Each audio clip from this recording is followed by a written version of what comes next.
인하대학교 주승환 교수의 3D 프린팅 시리즈입니다.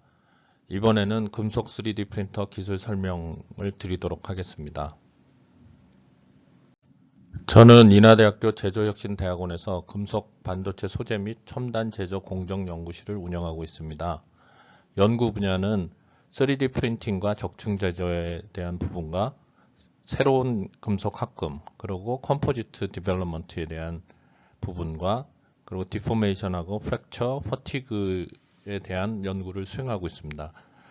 오른쪽 가운데 있는 책이 제가 영문으로 지은 책인데 이게 미국에서 교과서로 많이 사용되고 있습니다. 그래서 이번에는 그 금속 프린팅에 대해서 설명을 드리도록 하겠습니다. PBF 방식 메탈 3D 프린팅 기술의 개요에 대해서 설명드리겠습니다. PBF 메탈 3D 프린팅 방식은 금속 분말을 20에서 60 마이크로 두께로 한 층씩 적층 후 정밀 초점 레이저를 사용하여 용융한 후에 그 프린팅 한 부분을 한 층 내리고 다시 분말을 적층해서 또 같은 초점 레이저를 가지고 사용해서 용융시켜서 물건을 만드는 기술이라고 할 수 있습니다. 작은 레이저 빔은 정확한 가공으로 금속 프린터 방식 중에서 가장 정밀한 제품을 생산할 수 있고, 가공되지 않은 분말은 재활용이 가능하여 분말 소비가 적은 것이 특징이 되겠습니다. 금속 프린팅 방식은 크게 세 가지로 볼 수 있는데, 여긴 다이렉트 메탈 툴링이라고 했는데 그 일반적으로 DED라고 합니다. 그래서 노즐 내에 레이저와 금속 분말 원료를 동시에 공급해서 고출력 레이저 가지고 용접을 하는 식으로 이제 하나씩 만들어가는 방식이라고 보시면 되겠습니다. 그래서 대형으로 가공이 가능한데 그거에 따라서 이제 정밀도가 좀 떨어지는 그런 문제가 있고, 다양한 재료가 사용 가능한 것이 특징이 되겠습니다. 또 하나의 방식은 PBF 또는 SLM이라고 하는 메탈 3D 프린팅 방식인데, 이것은 앞에서 설명한 대로 금속 분말 패드에 레이저를 스캔하여 3D 프린팅하는 방식으로 저출력 500에서 한 1kg까지, 적게는 50W부터 시작해서 50에서 한 1kg까지 사용하는 레이저를 사용하고 있습니다. 그리고 컴팩트한 설계가 가능하기 때문에 정밀도가 높고 기술의 확장성이 좋은 게 특징이 되겠습니다. 이빔 방식은 전자빔 3kg 이상을 사용해서 하는 건데, 이건 주로 금속 중에서 그 고에너지를 필요로 해서 녹이는 그런 쪽에 이제 사용되고, 프리히트를 해서 가지고 잔용력이 적고 추가적으로 열 처리를 할 필요가 없는 게 특징입니다. 그래서 이게 진공 중에 분말 비산으로 큰 분말을 사용하기 때문에 45 마이크로 이상, 그래서 이 정밀도가 SLM 방식에서는 나중에 특징이고 주로 항공용에서 사용되고 일반적으로는 별로 사용되지 않는 방식으로 보시면 되겠습니다. 금속 프린팅은 주 시장이 SLM이 한 88%, 이빔이 8%, DED가 3% 정도 사용된다고 나오는데, 요즘은 좀 많이 바뀌었습니다. 요즘 주로 SLM과 그 메탈 바인더 방식이 주로 사용되는 상황이라고 보시면 되겠습니다. 그래서 SLM은 경제성 있는 공정이 구현 가능하고, 장비 가격이 SLM이 한 4억대, 이빔이 한 15억대이기 때문에 SLM 쪽으로 시장이 엄청나게 커지고 있는 상황이고, 용융점의 크기와 사용 분말의 크기가 DED, SLM, 이빔 장비의 특성에 따라서 달라지는데, 제일 큰 걸 사용하는 건 DED고 두 번째로 큰 거는 이빔, 그리고 제일 작은 분말을 사용하는 건 SLM 또는 PBF라고 하는 방식이 되겠습니다. 3D 프린팅 적용 가능 분말은 그 툴, 그러니까 금형에서 쓰이는 머레이징 스틸 MS1, 그리고 스테인레스 스틸은 GP1, PH1 등이 사용되고 있습니다. 그리고 니켈 알로이로에서는 인코넬 718, 625, 코발트 크롬으로는 SP2, 알루미늄, 타이타늄, TI64, 그리고 18K 그 옐로우 골드, 금이죠. 금이 사용되고, 구리, 그리고 은, 실버, 그리고 플래티늄이 사용되고 있습니다.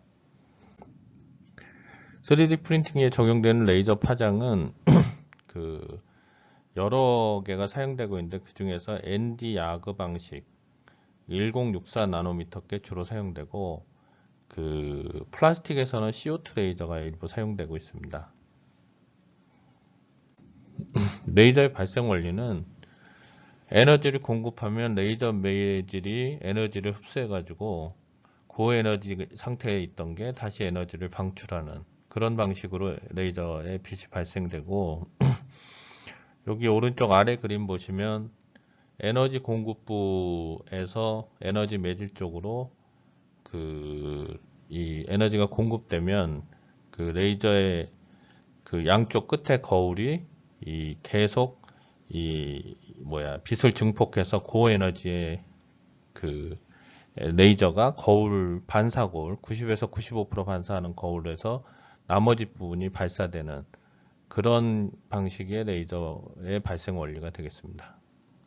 금속 3D 프린터의 레이저 및 광학 구성을 보면 그 레이저 프린터는 주로 그 어떤 걸 쓰냐면 파이버 레이저를 씁니다. 그래서 이 파이버 레이저는 요 둥글게 된 게 파이버 레이저고 요 부분이 이제 에너지를 받아서 증폭하여서 내보내는 그런 그 에너지 발생 구조, 레이저의 구조가 있고 그리고 스캐너 파트는 여기서 나온 레이저가 거울에서 두 개의 거울에서 빛이 반사돼서 X, Y 축으로 이제 빛을 발사시켜서 레이저를 발사할 수가 있게 됐습니다. 금속 3D 프린터의 레이저 스팟의 영향은 레이저의 열 분포는 일반적으로 정규 분포에 가까운 걸 하고 있고 이동 중의 열 분포는 이동하는 쪽에 제일 에너지가 높고 그리고 그 뒷부분이 이제 에너지가 낮은 그런 형태가 되겠습니다. 그래서 여기 보시면 멜트풀의 랭스는 요게 길이가 되고 멜트풀의 높이는 요게 되는 그런 게 이제 이 레이저의 열 분포라고 보시면 되겠습니다. 금속 3D 프린터용 금속 분말 제조 공정은 위에서 녹은 그 액체 금속을 노즐을 통해서 그 바람을 불어넣어서 뿜어내서 구형을 만들어서 떨어뜨리면 그게 굳어지면서 밑에 쌓이는 그게 이제 가스 오토마이제이션이라고 합니다. 이 금속 제조 공정은 가스 오토마이제이션하고 플라즈마 오토마이제이션인데 가스 오토마이제이션은 녹은 금속을 이 노즐로 뿜어내가지고 가스로 뿜어내서 이제 만들어내는 건데 주로 니켈, 코발트, 철계 금속, 알루미늄계 금속이 이쪽으로 제조되고 구형 또는 타원형 분말이고 플라즈마 오토마이제이션은 플라즈마 토치에서 타이타늄 스풀에서 나오는 그 타이타늄 봉이나 선을 녹여서 그걸 분사하는 형태가 되겠습니다. 그래서 주로 이제 TI 분말 제조에 적용되고 아주 둥근 파우더를 만들어낼 수가 있고 분말 사이즈가 0에서 한 200 마이크로 정도입니다. 그래서 분말 가격이 기존 분말에 비해서 매우 고가이고 대량 생산이 어려운데 3D 프린팅 적용이 확대가 되고 있습니다. 그래서 점점 많은 업체가 오토마이저를 갖고 이제 생산하고 있는 그런 상황이 되겠습니다. 3D 프린터 금속 분말 제조 공정 크게 워터 오토마이제이션, 가스 오토마이제이션, 플라즈마 오토마이제이션인데 이 가격은 이 워터부터 가스 이런 순서로 되게 되고 정밀도는 비용이 많이 드는 그쪽에서 훨씬 더 정밀하고 위성 분말도 워터 오토마이제이션에서 제일 많고 그 플라즈마에서 제일 적은 형태가 되겠습니다. 그리고 순도도 그 플라즈마가 제일 좋고 그래서 플라즈마 방식이 경험상 유동성이 좋고 작은 방향의 입도 분포가 넓은 것이 밀도가 높은 그런 형태의 분말이 되겠습니다.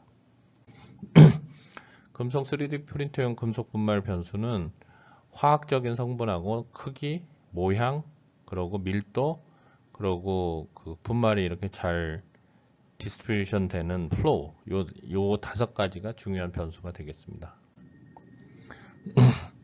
그래서 금속 3D 프린터 분말의 변수를 보면 파우더 몰폴로지라고 해서 운반되는 그런 걸 보게 되면 이제 일레귤라 테이프, 그리고 스피리칼 구형 타임이고, 그리고 스피리칼인데 난 유니폼. 그러니까 여기 스피리칼 타입의 유니폼은 분말의 모양이 거의 똑같은 거고, 스피리칼 타입인데 난 유니폼은 크고 작은 게 섞여 있는 그런 분말이 되겠습니다. 그래서 패킹의 모양은 이렇게 되고, 레이저 멜팅을 하게 되면 유니폼 한 게 이제 폴러시티가 프리하고, 난 유니폼 한 거는 작은 파티클이 열을 많이 받으니까 증발하는 경우가 생깁니다. 그런 형태의 모양이 나온다고 볼 수 있겠습니다. 금속 3D 프린터용 금속 분말 변수는 사이즈 디스트리뷰션을 보게 되면 컨트롤하는 방식이 이제 시빙을 해서 하는 방식이 있고, 레이저 디플렉션이라 해서 레이저를 통해서 이제 디플렉션 되는 걸 보고 분말의 이 덴시티를 측정할 수 있는 그런 기술이 있습니다. 금속 3D 프린터 사용 분말은 사이즈에 따라서 그 SLM 티피칼이 한 35 정도의 사이즈고, 잉크젯 프린팅이 한 40대 정도, 40대의 중앙 부분이 있고, 그 이빔이 크고 렌즈라고 해서 DD 방식을 얘기합니다. DD 방식이 큰 그런 형태의 분말 구조가 되어 있다고 보시면 되겠습니다. 그 금속 3D 프린터 변수 중에 속도, 에너지에 대한 내용이 되겠습니다.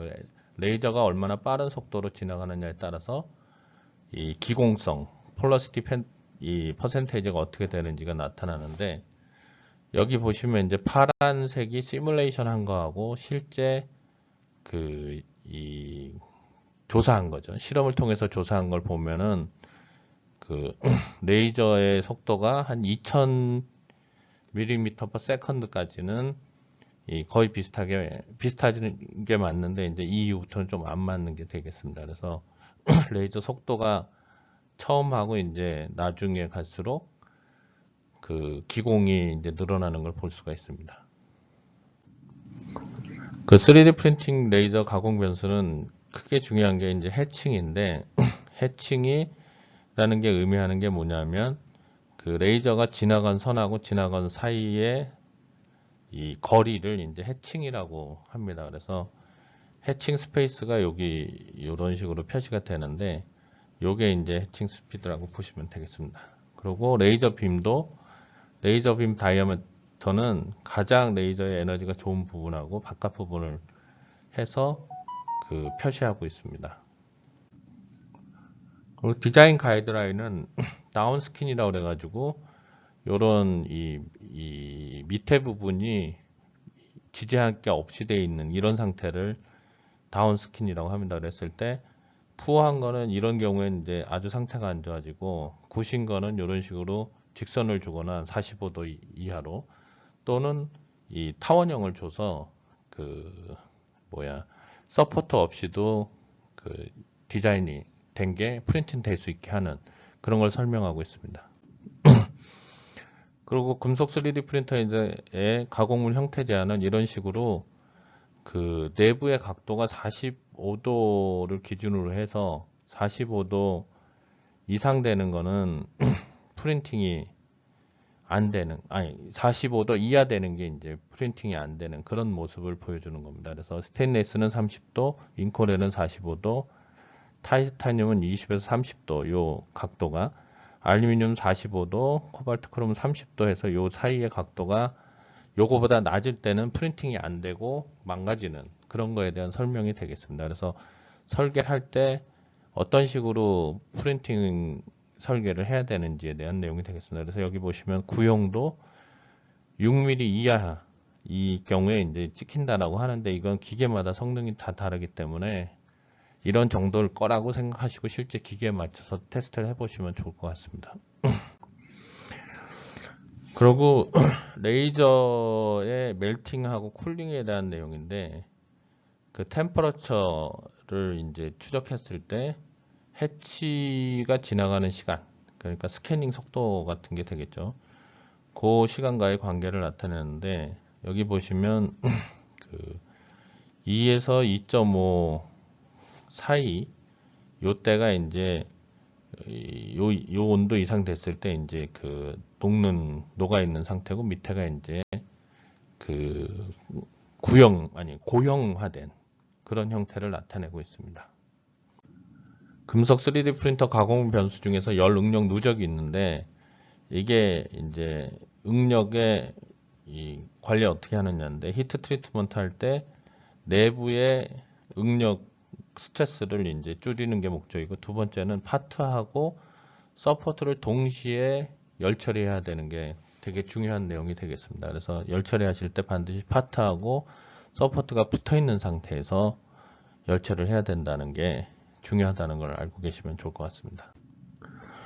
서포트는 뭐냐면 그 기계가공에서 지그 같은 경우라고 보시면 생각이 쉬운데 이게 서포트라는 게 이제 그 열이 빠져나거나 아니면 위치를 지지해 줘야 되는데 요때 서포트를 잘못 붙이거나 하면 약하게 붙이거나 하면 이렇게 서포트가 떨어져 나갑니다. 그렇게 되면 이제 이게 열 응력에 의해서 변형이 일어나기도 하고 그러다 보니까 결국 실패하는데 요 서포트 다는 게 생각보다 해보시면 생각한 것보다 더 많이 달아야지 실제적으로 찍히는 경우가 거의 대부분이라고 보시면 되겠습니다. 그래서 요 실패한 사례는 결국은 비용하고 관련되기 때문에 이 서포트 적용을 실패를 피하기 위해서 하나는 경험이고 두 번째는 그 엔시스나 MSC의 그 어디티브 소프트웨어 같이 적층 해석, 그러니까 3D 프린팅에 이게 제대로 찍히는지에 대한 전산 시뮬레이션, 적층 해석을 하는 소프트웨어들이 있습니다. 그래서 요즘은 일반적으로 프린팅 하기 전에 프린트를 많이 하기보다는 적층 해석 소프트웨어를 돌려서 이게 완벽하게 찍히는지에 대해서 지속적으로 시뮬레이션 후에 한 번에 성공시켜서 찍는 게 이제 가장 일반적인 방식이라고 봅니다. 그래서 저희 학교에서도 이런 적층 해석 소프트웨어 사용법을 실제 프린팅보다 더 많이 시키는데 그런 거에 대한 교육이 필요한 게 우리나라의 현실입니다. 그 다음에 열처리 중에서 일반 열처리 말고 힙이라는 게 있습니다. 이건 뭐냐면 압력하고 고온을 가해가지고 이 열처리를 하는 방식인데 온도는 한 2000도까지 올리고 압력은 196 메가파스칼까지 올려가지고 가장 큰 목적은 캐스팅한 금속의 내부의 디펙트, 기공이나 어떤 디펙트를 없애주는 게 가장 큰 목적입니다. 근데 이게 캐스팅도 하지만 3D 프린팅에서도 마찬가지로 이 방식을 사용하면 효과가 엄청 큽니다. 그래서 MTC라는 회사의 데이터인데 이게 뭐냐면 그 제트 엔진을 만드는 회사입니다. 그래서 이 회사가 이제 주로 힙 처리를 통해서 이제 항공용 부품을 만든다라는 걸 보여줍니다. 그래서 보시면 힙하기 전에 이런 기공들이 보이는데 힙하고 나면 기공이 없어지는 형태가 되겠습니다. 그래서 여기 보시면 프리시전 캐스팅 프로덕트, 예를 들어서 가스 터빈 브레이드 같이 이 고정밀 캐스팅 제품에 한해서 그 힙 처리를 하게 됩니다. 이 힙 처리를 하게 되고 난 다음에 보셨을 때 이빔 같은 경우에 있는 이런 기공들이 힙하고 난 다음에 거의 없어지는 걸 볼 수가 있고 DMLS 이게 그 PBF SLM을 얘기합니다. 이게 EOS에서 쓰는 용어인데 이 기공이 이제 없어지는 걸 볼 수가 있습니다. 이제 그 후처리 프린팅이 주로 설명이 됐었는데 앞으로의 3D 프린팅은 경량화 기법을 사용해야 되는데 결국은 3D 프린팅의 경량화 기법에 대한 설계는 과거에부터 있었습니다. 그 토폴로지 옵티마이제이션이라고 그래가지고 경량화하는 기술인데 이건 이미 100년 전에 있었고 3D 프린팅이 이제 나옴으로 인해서 경량화한 걸 그대로 제품으로 만들 수 있는 상황이 됐습니다. 그래서 이 3D 프린팅에서는 이 경량화 기법을 쓰지 않으면 사실은 의미가 없을 정도로 중요한 기술 중에 하나가 됐습니다. 그래서 저희 인하대학교에서는 엔시스 기반의 토폴로지 옵티마이제이션 하는 소프트웨어 교육을 진행하고 있습니다. 그래서 여기 보시면 오리지널 브라킷을 그 토폴로지 옵티마이제이션 해서 그 기존의 CAD 디자인 방식에 비해서는 그 훨씬 더 효율적으로 옵티마이제이션 하고 이게 큰 문제가 없는지 디자인 밸리데이션 그리고 이후에 적층 해석해서 일괄적으로 프린팅하는 교육을 진행하고 있고 여러 가지 프로젝트를 경량화 프로젝트 DFM 요걸 DFM이라고도 하는데 DFM 설계하는 기법에 대해서 교육과 설계 업무를 같이 하고 있습니다. 그래서 기업체에서 필요한 게 있으면 학교로 의뢰해 주시면 아주 실비로 하실 수가 있습니다. 왜 그러냐면 학교는 그 공공기관이기 때문에 거기에 맞춰서 많은 그 기술 제공을 해줄 수가 있습니다. 또한 설계도 마찬가지고요. 그래서 이 그 3D 프린팅의 전반적인 방법, 그리고 변수, 그리고 후처리, 그리고 설계의 방향까지 설명을 드렸고, 향후는 그 하이브리드 프로덕션 릴라이블이 있는데, 여기 보시면 이제 하이브리드 방식은 CNC하고 로봇하고 DD 방식, 그리고 레이저 폴리싱을 사용한 방식으로 해서 이제 기계 가공을 하고, 그리고 생산일 경우에는 그 하이파워 레이저를 가지고 퀄리티 체크해서 이제 데스크탑에서 이 원하는 부품을 만들어내는 그런 프로덕션이 현재 되고 있고, 우리나라에서는 현대중공업, 삼성전자 등에서 3D 프린팅한 부품이 반도체 또는 그 조선, 중공업에서 사용되고 있습니다. 그리고 그 다음에 이제 이렇게 만든 부품이 과연 릴라이블한지 안전한지를 이 하는 방식이 프리 시뮬레이션 스마트 소프트웨어라는 게 이제 적층 해석을 하는 겁니다. 그래서 이게 프린팅 했을 때 그 실제적으로 잘 찍히는지에 대해서 사전에 시뮬레이션 하는 거고, 두 번째는 이제 저희가 개발한 건데 온라인 모니터링이라고 해서 현재 프린팅 되고 있는 게 제대로 프린팅 됐는지에 대한 히스토리를 온라인으로 멜트풀을 제어해서 볼 수가 있습니다. 그래서 그런 기술도 있고, 그리고 요거를 합쳐서 이제 클로즈 루프 컨트롤하는 그런 것까지 진행되고 있는 상황이 되겠습니다. 그래서 금속 3D 프린터는 이제 해외에서만 있던 얘기가 아니라 국내에서도 이 현대중공업 그리고 삼성전자 등에서 실제 생산에 적용되고 있다고 보시면 되겠습니다. 예, 이상으로 금속 3D 프린팅에 대한 일반적인 내용의 설명을 드렸습니다. 감사합니다.